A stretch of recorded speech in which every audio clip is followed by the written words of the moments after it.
जय श्री गणेश दोस्तों। हमारी आज की कहानी है स्वार्थी। कहानी अच्छी लगे तो प्लीज चैनल को सब्सक्राइब कर लीजिएगा। अब शुरू करते हैं कहानी। प्रिया बड़बड़ाती हुई किचन में सब्जी में तड़का लगा रही थी, जैसे तड़के में सारा गुस्सा डाल रही हो। अभी 1 महीने पहले तो सारे टेस्ट कराए थे, 9,000 रुपये लग गए थे उनमें। अब फिर से खर्च। सीधे सादे बेटे को लूट लो। अपने बीवी बच्चे तो है ही नहीं जैसे उसके। सचिन टीवी देखते हुए सब सुन रहा था और प्रिया का स्वभाव वो जानता ही था। यह हमेशा का था। जब भी सचिन कभी अपने माता पिता के लिए कुछ रुपये खर्च करता, तब तब प्रिया अपना आपा खो देती। ऐसा नहीं था कि रुपयों की कोई कमी थी। सचिन एक फाइनेंस डिपार्टमेंट में मैनेजर था, सैलरी भी बहुत थी। सचिन के पिताजी को भी अच्छी पेंशन मिलती थी, घर, जमा पूंजी और प्लॉट्स भी थे उनके, जो आगे जाकर तो बेटे बहू के ही होने वाले थे। पर हमेशा सादा जीवन जीने वाले माता पिता को लग्जरी फिजूल खर्ची लगती और वे सिंपल ही रहते।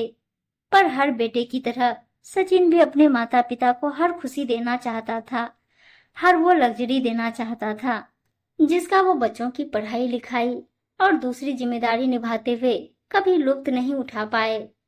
उनकी परवरिश भी इतनी अच्छी थी कि सचिन अपने माँ बाप की बहुत कदर करता था। जब भी मौका मिलता माँ पापा के लिए कुछ करने का जरूर करता। पर प्रिया को पता नहीं क्यों इससे बड़ी दिक्कत होती। सचिन ने बहुत बार उसे प्यार से समझाने की कोशिश की। प्रिया, अगर मैं कभी अपने माता पिता के लिए कुछ करता हूँ तो तुम्हें कोई कमी तो नहीं रखता। तुम भी जानती हो मेरी सैलरी हमारी जरूरतों और लग्जरी के बाद भी बहुत ज्यादा है। अगर थोड़ी बहुत अपने मम्मी पापा पर खर्च कर भी दी तो क्या बिगड़ जाता है। मगर प्रिया नहीं समझती। वह सचिन के पैसों पर सिर्फ अपना हक समझती। इंदौर जैसे शहर में एक बड़ा बंगला, 2 फ्लैट्स और 2 प्लॉट होने के बावजूद भी उसका लालच कभी रुकने का नाम नहीं लेता। सचिन के पिताजी भी कभी जानबूझकर सचिन से पैसे नहीं लेते। पर हर माँ बाप की तरह उन्हें बहुत खुशी होती अगर बेटा उनके लिए प्यार से कुछ करता तो। उनकी शुगर एकदम बाउंड्री पर आई थी टेस्ट में, और माँ का बीपी भी थोड़ा ज्यादा था, जिसे डॉक्टर ने कंट्रोल करने की सख्त हिदायत दी थी। सचिन ने अपने माँ पापा के लिए बीपी की मशीन और शुगर चेक करने की मशीन खरीद कर दी, ताकि वो घर पर ही चेक कर ले और कोई दिक्कत ना हो। कोई बड़ा खर्च तो नहीं था, फिर भी प्रिया महायुद्ध करेगी ये सचिन जानता था। इस बार सचिन चुप था, क्योंकि बोलने से कोई मतलब नहीं। एक रात अचानक प्रिया के भाई ने फोन पर खबर दी कि पापा की तबीयत खराब है और उन्हें एडमिट किया है हॉस्पिटल में। प्रिया और सचिन फटाफट हॉस्पिटल पहुंचे। वहां जाकर पता चला कि माइनर अटैक था और डॉक्टर ने बहुत ख्याल रखने की सलाह दी है। खर्चा भी आया था बहुत। प्रिया की आंखों से आंसू थमने का नाम नहीं ले रहे थे। एक कोने में बैठकर अपने आप को संभाल ही रही थी कि उसकी भाभी की आवाज उसके कानों में पड़ी।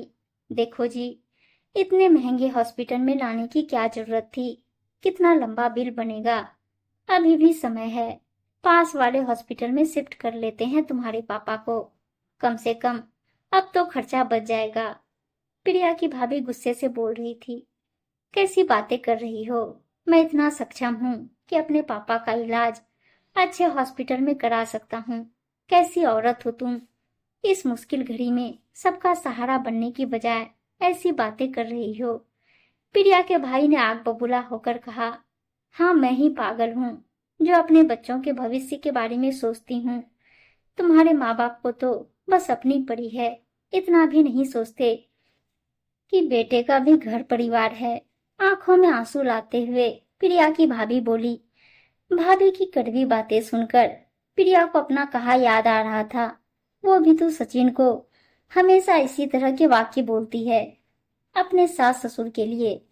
प्रिया के भाई ने कहा, अब पानी सिर के ऊपर निकल चुका है। मैं तुम्हें समझा समझा कर थक चुका हूँ, लेकिन आज तुमने अपनी सारी हदें पार कर दी है। मुझे नहीं रखना ऐसा रिश्ता जिसमें इतना स्वार्थ हो। नहीं चाहिए ऐसा जीवन साथी जो अपने साथी की भावनाएं ना समझ पाए, और तुम्हारे पास सब कुछ होते हुए भी तुम कभी खुश नहीं हो सकती, क्योंकि तुम्हारा मन बहुत छोटा है। चली जाओ यहाँ से, मैं तुम्हारा चेहरा तक नहीं देखना चाहता। और वह जल्दी से अपने पापा की दवाइयां लेने चला गया। प्रिया जो सब सुन रही थी, उसे आज अपनी भाभी में अपना चेहरा नजर आ रहा था।